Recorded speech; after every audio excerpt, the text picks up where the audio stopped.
So I'm going to share this poem with you. Somebody say ego. Ego. This is a poem that I wrote because I was angry with God. Me and God wasn't on speaking terms. The name of this poem is called Ego, which stands for easing God out. Hey God, where you at? I've been looking for you. Seems like you've been avoiding me or something, and I've been searching for you for years with no answer, just anticipation. And I've been going through this transformation, but every time I call on you, God, it's like I get put on hold.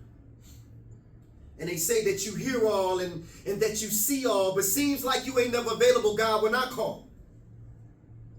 See, y'all, I remember it was January 91. I had just left Simeon's Martin Luther King ceremony speaking. I wasn't feeling too well that day. Little did I know that all the while, my appendix had been leaking. And where were you, God? Just what I thought, nowhere to be found. And if it wasn't for my son's mother convincing me to go to St. Bernard's Hospital that night, BLAQ ICE wouldn't be here with you at Youth Guidance right now. And where were you at, God, that morning when I went to work and when I got to 123rd and Kedzie, right by the cemetery, this lady ran the light. The last thing I saw, y'all, was headlights.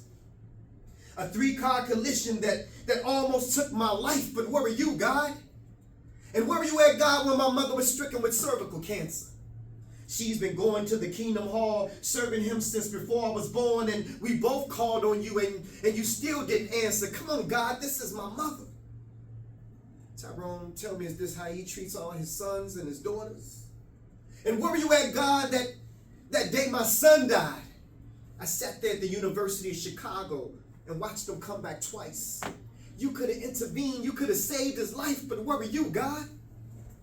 And where were you at, God, when... Okay, my son, I've heard enough. Now I know that times for you have been rough, but son, where's your faith? Seems like you only seek my face when you need me, for I'm a full-time God, my son. Do you really believe in me? Well, if so, then you would know that I am the creator of the universe. All that you see from the highest heights of heaven to what you have discovered beneath the earth. See, I am the God of Abraham, Isaac, and Jacob. I am the God of Moses, Lot, and David. I am the one who made Solomon wise. I put Noah in the ark before the waters could rise. I gave Samson the strength to destroy the Philistines with no eyes. I am that smooth stone that David slung that smote Goliath in the head. The cracks that crumble the walls of Jericho, the same one that rose Lazarus from the dead. I am the blood of the lamb of the doorpost that kept the children of Israel safe from harm. Even the staff in Moses' right arm, and he gave me the power to split the Red Sea in half. Shall I go on? I told him, I said, please forgive me, Father. He said, no, son. I already have. But like Jonah, you've been running from your mission. I've been trying to reach you and speak to you for years, but your ego just wouldn't let you listen. When your appendix was spreading poison through your body, I was the voice that spake to your son's mother, warning you. And do you remember what you promised me, my son? Yes, Lord, I do. I promise you that if you allow me to make it through, then I'll return my life over to you. But what did you do? You continued to play. So I spoke to you again in the form of a 3-car collision, but I allowed you to walk away that day. And have you ever asked yourself the question why the accident was by a gravesite? I was showing you that the road that you were traveling on ended at the cemetery if you didn't change your life. But you still didn't listen. And as for your mother's cervical cancer, I am the reason why your mother's cancer is in remission, and I know your son's gone. But his body was sick, so I relieved him of his pain, and I called him home. And yet and still I stayed by your side all those moments that you felt alone, yet you still rejected my truth.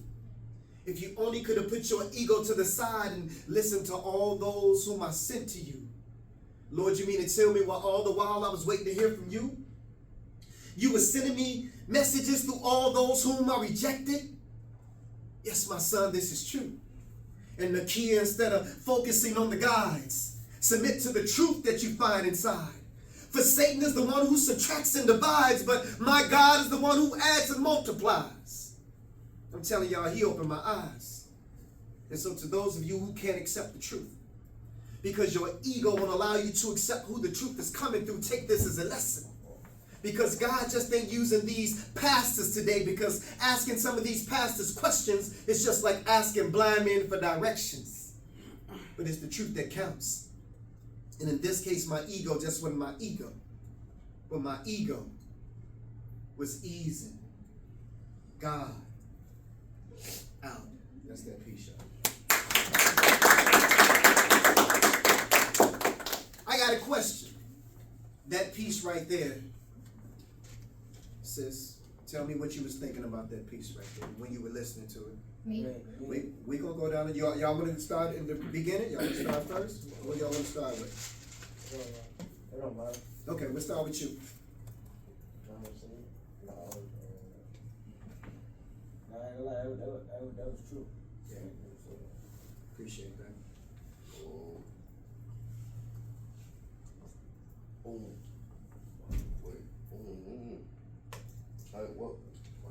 Ask the question again. I was just saying what you thought about that poem. You know, the fact that this was my personal testimony. I was brave enough to talk about it, to share, you know what I'm saying, that broken part of me, you know what I'm saying, that happened to me in my life. Oh yeah. More decent. The part when you was like grave site, crash about the grave site, God giving you a sign, like Yeah. your change. You could have been up. Yeah. What I got from the poem was put your ego to the side and just let God in your heart. You know, listen to God. Build a relationship with God. That's true. We're gonna go around. It was a good poem. You almost lost me when you said, I asked him for forgiveness and he said no.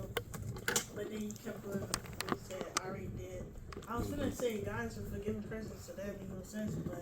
Right. Well, it was meant, when I wrote that part right there, it was meant to make you think that he was saying no. And that's why I paused. And then I said, I already have. You know what I'm saying? So you caught it right there. So, but that's the way I wrote it, to get that reaction like that. Yeah. What I got from that is don't question God's abilities for like don't question his like if you ask him something, don't question it, just let him do what he gotta do. That's right. Okay. It was a deep poem, and I got that just always believe in God and don't stop trying. That's true. Talk to him and get a connection with him. That's true. Yeah, same thing here. When you mentioned how God's a full-time Lord, that really made me think, because you know that I'm religious on Sunday, but then like the rest of the week I'm not really. But it's making me change my ways for sure. I appreciate that. So that poem went real deep, and the more you talked about it, more you realize that basically every time someone talks about God, it's always about events that happen to your life always impacts you, either if it's not God or not. Yeah. You know, leads you the right way. So yeah. That's true. For me, I think it was like the God part for you, that, you know, like you let him be there for you, even though like you thought he wasn't there for you the whole time, but you still, you know, you still believed in him. Yeah, that's for me. Thank you. Thank you.